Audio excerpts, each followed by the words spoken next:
आप सभी को पुनः स्वागत है लाइव स्टोरी लाइफ टाइम पर। और आज हम देखने जा रहे हैं BA part third examination 2023 sociology का आपका पेपर फर्स्ट समाजशास्त्रीय विचार। ठीक है, तृतीय वर्ष का समाजशास्त्र का है, प्रथम प्रश्न पत्र है और इसे आप एक मॉडल पेपर कह सकते हैं या फिर कह सकते हैं आपकी आगामी परीक्षा के लिए वह महत्वपूर्ण प्रश्न जो कि आपकी गत परीक्षा में पूछे जा चुके हैं तथा वह प्रश्न जो कि आगामी परीक्षा में पूछे जा सकते हैं। इस प्रकार के प्रश्नों का इसके अंदर समावेशन किया गया है।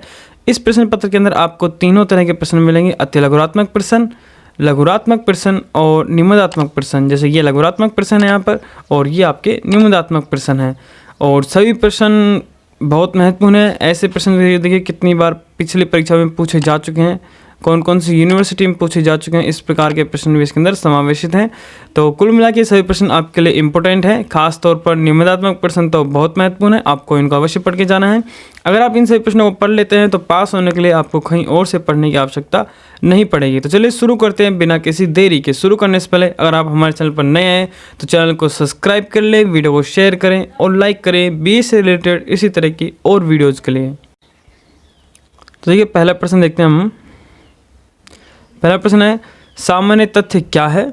सेकंड प्रश्न है नायकत्व और पूंजीवाद क्या है। देखिए यहाँ पर सिर्फ प्रश्न लिए हैं मैंने, उत्तर के लिए अगर आप चाह देंगे तो कमेंट बॉक्स में कमेंट कर दीजिएगा, मैं नेक्स्ट पार्ट में उत्तर ले आऊँगा।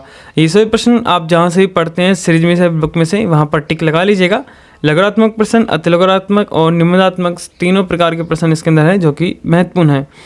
अगला प्रश्न देखिए परंपरागत सत्ता को समझाएं। ये सभी वह प्रश्न हैं जिन जिन टॉपिक से आपके क्वेश्चन पूछे जाते हैं और मेन टॉपिक के बारे में, जैसे राष्ट्रवाद से आपको प्रश्न पूछा गया तो आपको राष्ट्रवाद के बारे में आपको क्या विचार है पता होना चाहिए। सामाजिक क्रिया को परिभाषित कीजिए। और इनमें से काफ़ी प्रश्न ऐसे जो पहले पूछे जा चुके हैं और दोबारा पूछे जा सकते हैं, फिर पुनः पूछे जा सकते हैं आपकी आगामी परीक्षा में। पहला प्रश्न देखिए। अगला प्रश्न वर्ग चेतना को परिभाषित कीजिए। अगला प्रश्न है 8वां सांस्कृतिक विविधता को स्पष्ट कीजिए। नौकरशाही को परिभाषित कीजिए। सार्वभौमिकरण से आप क्या समझते हैं। सभी प्रश्न अच्छे हैं, शॉर्ट प्रश्न है ये। डीपी मुखर्जी के प्रमुख योगदानों का उल्लेखन कीजिए। यह प्रश्न आपका निबंधात्मक भी बन सकता है, इसलिए इसको अच्छे से पढ़िएगा। आधिपत्य क्या है, आधुनिकता क्या है, ये सभी प्रश्न अच्छे हैं, छोटे छोटे से हैं लेकिन सभी प्रश्न इंपॉर्टेंट हैं। आधिपत्य हो गया, आधुनिकता हो गया और अतिरिक्त मूल्य, ये तो मोस्ट इंपॉर्टेंट है। अगला प्रश्न देखिए मैक्स वेबर की 2 पुस्तकों के नाम लिखिए। अगला प्रश्न है अलगाव को परिभाषित कीजिए। अलगाव को परिभाषित करने का प्रश्न आपके निबंधात्मक में भी बन सकता है। बोल दिया जाएगा कि निम्न में से किसी पर टिप्पणी कीजिए और कुछ इस तरह के टॉपिक दे दिए जाएंगे, जैसे अतिरिक्त मूल्य दे दिया, आधुनिकता दे दी, अलगाव दे दिया और इन पर टिप्पणी करवा सकता है। तो अच्छे से पढ़ना है आपको इन टॉपिकों को। अगला प्रश्न देखिए श्रम विभाजन को परिभाषित कीजिए। अच्छा प्रश्न है, श्रम विभाजन का भी आता है आपका। अगला प्रश्न देखिए नागरिक समाज किसे कहते हैं और द्वंद्वात्मक भौतिकवाद क्या है, ये आपको अच्छे से पढ़ना है। द्वंद्वात्मक भौतिकवाद क्या है, आपका निबंधात्मक और लघुरात्मक बन सकता है। एक वर्ग संघर्ष का मूल्य क्या है और एक वर्ग संघर्ष, इसको आपको अच्छे से पढ़ना है। टॉपिक को वर्ग संघर्ष के बारे में अच्छे से पढ़ के जाना है क्योंकि ये आपका प्रश्न बन सकता है लघुरात्मक में और निबंधात्मक में भी। अब वह प्रश्न देखेंगे जो आपके लघुरात्मक बन सकते हैं। पहला प्रश्न आता है हमारा लघुरात्मक में सामाजिक तत्व क्या है, इसकी विशेषताओं को समझाइए। इनकी उत्तर सीधा शब्द होती है 75 शब्द और ये आपके 4 अंक के आते हैं। अलग अलग यूनिवर्सिटी में अलग अलग नंबर के आधार पर बनते हैं प्रश्न। कुछ यूनिवर्सिटी में अति लघुरात्मक नहीं आते, जैसे कि मत्स्य यूनिवर्सिटी हो गई, और भी काफ़ी यूनिवर्सिटी होती हैं जिनके अंदर ऑब्जेक्ट टाइप क्वेश्चन आते हैं। तो पर क्वेश्चन पूछे जाएंगे, यानी मैंने इसके अंदर वह प्रश्न लिए जो कि मोस्ट इंपॉर्टेंट है। आपके टॉपिक्स, ऐसे टॉपिक से क्वेश्चन उठाए हैं जो कि आपके टॉपिक से बार बार क्वेश्चन बनते हैं। अगला प्रश्न देखिए राष्ट्रवाद पर एक निबंध लिखिए, तो आपको राष्ट्रवाद को अच्छे से पढ़ के जाना है। मैक्स वेबर के सामाजिक क्रिया के सिद्धांत का परीक्षण कीजिए। अच्छा प्रश्न है ये भी। अगला प्रश्न देखिए सांस्कृतिकरण का क्या अर्थ है, अर्थ समझाइए, इसकी परिभाषा लिखिए। किसी भी प्रकार से प्रश्न आपका बन सकता है, अच्छा प्रश्न है। अगला प्रश्न देखिए डीपी मुखर्जी का जीवन परिचय देते हुए उनकी प्रमुख रचनाओं का उल्लेख कीजिए। यह प्रश्न आपका निबंधात्मक बन सकता है, तो मोस्ट इंपॉर्टेंट है सभी प्रश्न वैसे तो। आधुनिकता पर एक संक्षिप्त टिप्पणी लिखिए। देखिए अच्छा प्रश्न है, या फिर निबंध लिखिए, कुछ भी आ सकता है प्रश्न। समाजशास्त्रीय सिद्धांत के क्षेत्र में हेबरमास के योगदान को समझाएं। समाजशास्त्र का सिद्धांत क्या है, ये आपको अच्छे से पढ़ के जाना है। मान लीजिए आपने समाजशास्त्र सिद्धांत पढ़ लिया और आपने हेबर के योगदान को नहीं पढ़ा है तो भी कोई दिक्कत नहीं है। अगर ये प्रश्न निबंधात्मक में आ जाता है तो भी आप ये प्रश्न करके आइए। समाजशास्त्र का सिद्धांत सबसे प्रथम टॉपिक डालकर इसके बारे में डिटेल से लिख दिए और बाद में आप अपने हिसाब से टॉपिक बनाकर अच्छे से, और फिर उनमें विवरण चाहे आपको नहीं आता हो तो भी आप समाजशास्त्र के बारे में लिख सकते हैं। हेबर के बारे में आपको नॉलेज नहीं है तब भी आपको अंक मिल जाएंगे अच्छे से। बस 3 महत्वपूर्ण चीज़ें याद रखनी होती है आपको निबंधात्मक प्रश्नों में, जो कि हम आगे देखेंगे। अगला प्रश्न देखिए, संरचनावाद को समझाएं। तो ये जो प्रश्न थे कुल 8 प्रश्न हैं आपके लघुरात्मक प्रश्न, सभी महत्वपूर्ण हैं और सभी को जहाँ से भी आप पढ़ते हैं बुक में से या फिर सीरीज में से वहाँ पर टिक लगा लीजिएगा। कुछ विद्यार्थी कमेंट बॉक्स में कमेंट करते हैं सर उत्तर लेके आइए, उत्तर तो दिए ही नहीं। वो बात ठीक है आपकी, लेकिन अगर उत्तर में इन सब के लेके आऊँगा, निबंधात्मक प्रश्नों के उत्तर में यहाँ पर लेके आऊँगा तो वीडियो बहुत लंबी हो जाती है कम से कम, क्योंकि आप सभी जानते हैं कि 4-4 पन्नों का उत्तर होता है इनका। अगर मैं एक प्रश्न का यहाँ पे उत्तर बताने लगा तो वीडियो कम से कम 3-4 घंटे की बन जाएगी और इतनी देर तक आप शायद नहीं देख पाएंगे फ़ोन के अंदर उत्तर। इसलिए आप जहाँ से भी पढ़ते हैं वहाँ से आप इनके टिक लगा लीजिएगा। प्रश्न सभी महत्वपूर्ण है। तो अब महत्वपूर्ण प्रश्न देखते हैं, निबंधात्मक प्रश्न जिन्हें आपको अवश्य पढ़ के जाना है परीक्षा में जाने से पहले। एक बार इन प्रश्नों को अवश्य पढ़ के जाना है, आपको अधिकतर क्वेश्चन इन्हीं में से देखने को मिल जाएंगे, क्योंकि लघुरात्मक क्वेश्चन जो बनेंगे वो भी इन्हीं में से आपको देखने को मिल जाएंगे जब आप निबंधात्मक पढ़ेंगे। पहला प्रश्न आता है हमारा निबंधात्मक, कला एवं साहित्य के विकास पर डीपी मुखर्जी के विचारों की चर्चा कीजिए। यह प्रश्न अभी 2022 में पूछा गया था आपके मत्स्य यूनिवर्सिटी के अंदर, और भी यूनिवर्सिटी के अंदर पूछा गया होगा। अगला प्रश्न देखिए, निम्नलिखित में से किसी पर संक्षिप्त टिप्पणी लिखिए। ये ठीक है, संक्षिप्त यहाँ पर संक्षिप्त टिप्पणी लिखिए। इस प्रकार से आपका एक क्वेश्चन अवश्य बनता है, निबंधात्मक में पूछ सकता है।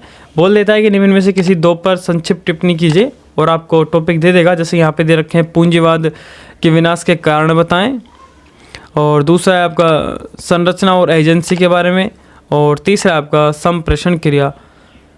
तीनों ही अच्छे टॉपिक हैं, बहुत अच्छे टॉपिक हैं, तीनों को आपको अच्छे से पढ़ के जाना है पेपर में जाने से पहले।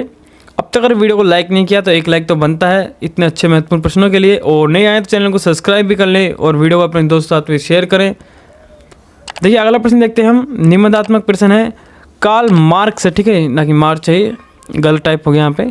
कार्ल मार्क्स द्वारा प्रस्तुत वर्ग संघर्ष के सिद्धांत की व्याख्या कीजिए। ये आपको अच्छे से पढ़ के जाना है। वर्ग संघर्ष के बारे में मैंने पुनः पहले भी बता दिया था, अति लघुरात्मक प्रश्न में वर्ग संघर्ष के बारे में अच्छे से पढ़ के जाए। देखिए ये प्रश्न कितनी बार पूछा गया है, शेखावाटी यूनिवर्सिटी के अंदर 2020 या 2018 के अंदर पूछा गया है, मत्स्य यूनिवर्सिटी के अंदर 2019 में पूछा गया है, और राजस्थान यूनिवर्सिटी के अंदर तो काफ़ी बार पूछा गया है 2021, 2015, 2018, 17, और ब्रज के अंदर भी है 2018 के अंदर पूछा गया है। तो ये सभी आपको याद करके जाना है। मैं इसको थोड़ा इरेज कर देता हूँ यहाँ पर, आप चाहें तो इन सभी के स्क्रीनशॉट भी ले सकते हैं, ठीक है।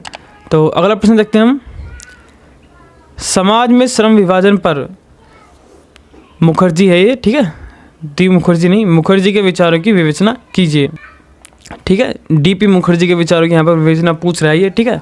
डीपी मुखर्जी, इसको थोड़ा इरेज कर देते हैं, यहाँ से खराब कट कर देते हैं। ये आपका डीपी मुखर्जी है, ठीक है, याद रखिएगा। समाज में श्रम विभाजन डीपी मुखर्जी पर जो विचार हैं उनके वो लिखने हैं यहाँ पर। यह प्रश्न देखिए कितनी बार पूछा गया है, मत्स्य 2021 और 2020 के अंदर पूछा गया है।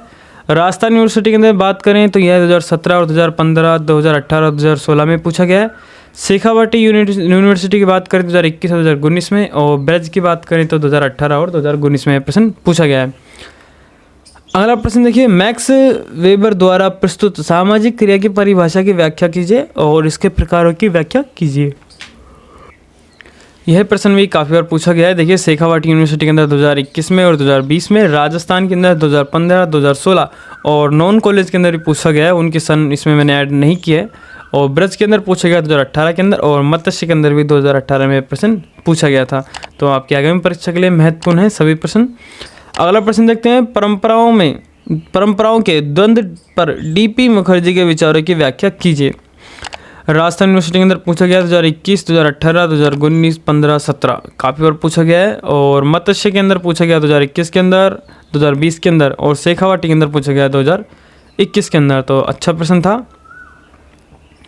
अगला प्रश्न देखिए, AR देसाई के राष्ट्रवाद संबंधी विचारों की विवेचना कीजिए। तो राष्ट्रवाद से आपका एक प्रश्न अवश्य बनेगा, किसी के बारे में पूछ सकता है। तो अगर आप अधिक राष्ट्रवाद के बारे में याद नहीं कर सकते हैं, तो राष्ट्रवाद के बारे में थोड़ी डिटेल आपको होनी चाहिए, क्योंकि राष्ट्रवाद के विचारक तो काफ़ी हैं, विचार देने वाले तो काफ़ी हैं, लेकिन आपको राष्ट्रवाद के बारे में अच्छे से पढ़ के जाना है। फिर चाहे किसी के बारे में पूछ लें, किसी के विचार पूछ लें, फिर बाद में आप राष्ट्रवाद के बारे में अच्छे से शुरुआत में डिटेल से लिख दें और बाद में टॉपिक बनाकर और उसके विवरण में आप अपने हिसाब से लिख सकते हैं, अंक आपको अच्छे से मिल जाएंगे। अगला प्रश्न आता है अंतिम प्रश्न, जाति व्यवस्था की विशेषताओं पर संक्षिप्त टिप्पणी लिखिए। अच्छा प्रश्न है और काफ़ी बार पूछा भी गया है, यह प्रश्न भी काफ़ी बार पूछा गया है। और तो ये सभी प्रश्न थे आपके निबंधात्मक, जो कि आपकी आगामी परीक्षा के लिए महत्वपूर्ण थे। इस सभी प्रश्नों को आपको अच्छे से पढ़ के जाना है और निबंधात्मक प्रश्नों को तो अवश्य पढ़ के जाना है, और निबंधात्मक ही उत्तर इनका आपको पढ़ के जाना है, कम से कम 3-4 पन्ने का अच्छे से डिटेल से याद करके जाएँ और आप आराम से परीक्षा में पास हो जाएंगे, चिंता न करें। एक महत्वपूर्ण बात आप हमेशा याद रखें, जैसे कि यहाँ पर आपने डीपी मुखर्जी के बारे में पढ़ लिया है और यहाँ पे प्रश्न पूछा गया कला एवं साहित्य के बारे में, और मान लीजिए प्रश्न आ जाए डीपी मुखर्जी के किसी और संबंध के विचार के बारे में, तो ऐसे घबराए ना। आप सर्वप्रथम डीपी मुखर्जी डालें हेडिंग और डीपी मुखर्जी के बारे में डिटेल से आप थोड़ी जितनी भी आपको नॉलेज है वो लिख दीजिए, और जिस विचार के बारे में उन्होंने आपको पढ़ा है आपने उसके बारे में थोड़ा थोड़ा लिख दीजिए। पर टॉपिक आप कला एवं साहित्य के बारे में बनाएं, अर्थात आपको टॉपिक तो प्रश्न से संबंधित बनाने हैं, लेकिन जो विवरण करेंगे आप उसमें कोई दिक्कत नहीं है, आप डीपी मुखर्जी के बारे में लिख दीजिए, फिर भी आपको अंक अच्छे से मिल जाएंगे, क्योंकि टीचर कभी भी आपका पूरा 4 पन्ने का उत्तर नहीं पढ़ता है। शुरुआत में पढ़ता है वो आपके और टॉपिक देखता है और अंत में देखता है कि पन्ने कितने भरे हैं। इन 3 चीज़ों के आधार पर आपको अंक दे दिए जाते हैं। तो शुरुआत में आपको निबंधात्मक प्रश्न करने के लिए अच्छे से लिखना है, उसके बाद में सेकंड आपको टॉपिक अच्छे से बनाने हैं, और थर्ड आपको पन्ने अच्छे से भरने हैं। विवरण में आप ऐसे कुछ भी लिखिए, पर टॉपिक अच्छे होने चाहिए, और एक शुरुआत में आप अच्छे से लिखिए जिस टॉपिक के बारे में पूछा गया है। जैसे कि यहाँ पर मान लीजिए वर्ग संघर्ष के बारे में पूछा गया है कि कार्ल मार्क्स द्वारा प्रस्तुत वर्ग संघर्ष के सिद्धांत की व्याख्या कीजिए। तो शुरुआत में आप डाल लीजिए वर्ग संघर्ष के बारे में आपको जितना अच्छे से पता है। जैसे आपको कार्ल मार्क्स द्वारा जब प्रस्तुत वर्ग संघर्ष है उसके बारे में ना पता हो तब भी कोई दिक्कत नहीं, लेकिन आपको वर्ग संघर्ष के बारे में पता है तो अच्छा ही बात है। आप सर्वप्रथम डालिए वर्ग संघर्ष और उसके बाद में इसकी डिटेल लिखिए कम से कम 1 पन्ने की। उसके बाद में आप कार्ल मार्क्स द्वारा जब प्रस्तुत वर्ग संघर्ष है ऐसे डाल दीजिए, कार्ल मार्क्स द्वारा प्रस्तुत संघर्ष के निम्न बिंदु हैं, और उसके बाद में आप अपने हिसाब से टॉपिक बनाकर फिर जो विवरण आप उनमें लिखेंगे उसकी कोई दिक्कत ना करे, उसमें आप अपने हिसाब से लिख सकते हैं। टीचर आपको सिर्फ वर्ग संघर्ष के बारे में कुछ लाइनें पढ़ेगा, उसके बाद में वो देखा कि टॉपिक कौन कौन से बनाए हैं, और उसके बाद में वो देखता है कि आपने पन्ने कितने भरे और उस हिसाब से आपको अंक दे देता है। तो वीडियो अच्छा लगे तो एक लाइक ज़रूर करें, अपने दोस्तों के साथ भी शेयर करें। मिलते हैं नेक्स्ट वीडियो में, तब तक के लिए धन्यवाद। इसका जो PDF है वो आपको टेलीग्राम चैनल पर मिल जाएगी, मैं डिस्क्रिप्शन में लिंक दे दूंगा, वहाँ से आप देख सकते हैं। अन्यथा टेलीग्राम पर सर्च भी कर सकते हैं, लाइव स्टडी लाइफ टाइम के नाम से हमारा टेलीग्राम चैनल है, वहाँ पर आपको इसकी PDF मिल जाएगी। तो मिलते हैं नेक्स्ट वीडियो में, तब तक के लिए धन्यवाद।